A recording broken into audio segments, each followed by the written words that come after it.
कफबाण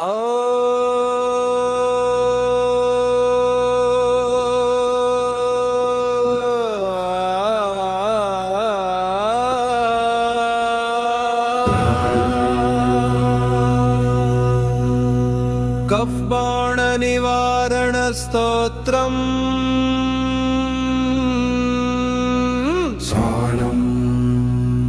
श्वेतवर्णं च शीतांशुं शङ्खचक्रधरां शुभम् कफदोषहरं देवी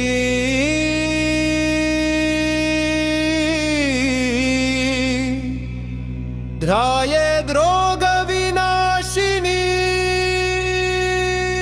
स्वरसमायुक्ताम् मुक्तहारविभूषिताम् करुणारसपूर्णाक्षी शीतरोगप्रणाशिनी।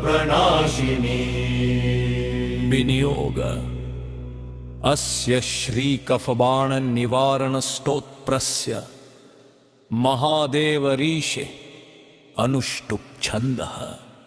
कफनाशिनी देवी देवता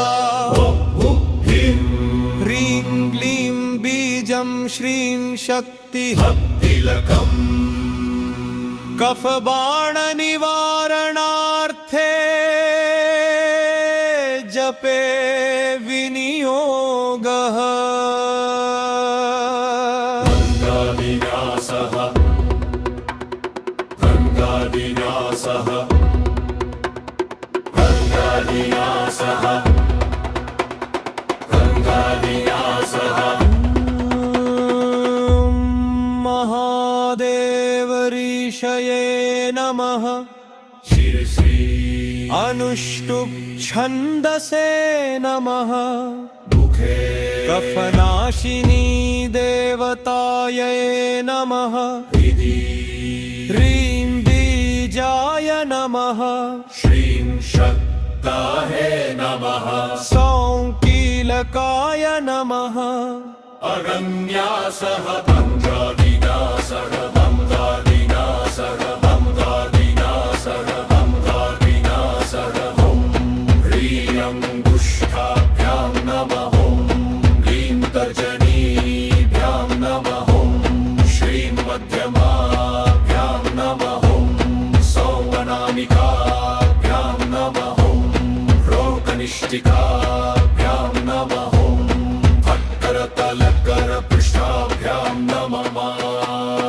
अङ्गन्यासः गङ्गाविनाशः गङ्गाविनाशः गङ्गाविनाशः गङ्गाविनाशः। ॐ ह्रीं हृदयाय नमः। ॐ ह्रीं शिरसे स्वाहा। ॐ श्रीं शिखायै वषट्। ॐ सौं कवचाय हुम्। ॐ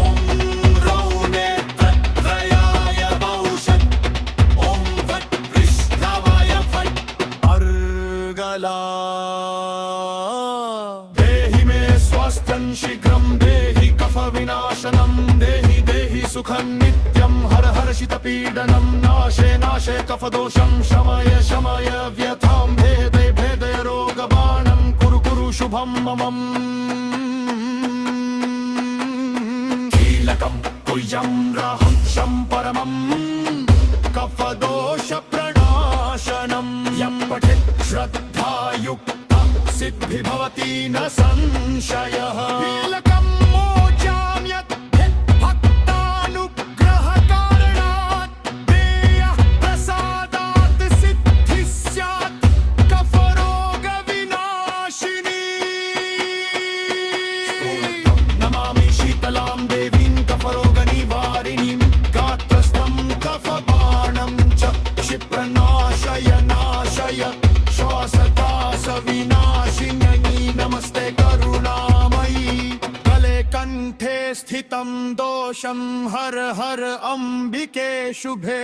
पुरस्थं कफजं दुःखं गुरुस्तं भसमन्वितं छिन्धि छिन्धि महादेवी शुद्धिर्कुरु शरीरिणं। नासाकण्ठगतं पीडां द्रावय द्रावय क्षणात् श्लेष्मबाणं विनिर्मुक्तं कुरु देवि दयानिधे श्वासस्वरादीनां मूलकफसमुद्भवं त्वमेव हन्तुं शक्तासि त्रहि मां शरणागतम् खडं शीतवातं च गुरुत्वं क्लेशकारम् अपकुरु त्वमेवाशु जीवनं देहि मे शिवे फलश्रुति यत्पठेद्रातरुत्थाय श्रद्धया भक्तिसंयुतः कफबाणविनिर्मुक्तः स्वस्थो भवति मानवः एकवारं पठेद्यस्तु लभते शीघ्रनाशनम् त्रिवारं पठते नित्यं रोगमुक्तो भवेत् ध्रुवम् सप्ताहेन विनश्यन्ति कफदोषा न संशयः दिव्यः प्रसादात् सिद्धिः स्यात् आरोग्यं सुखमेव च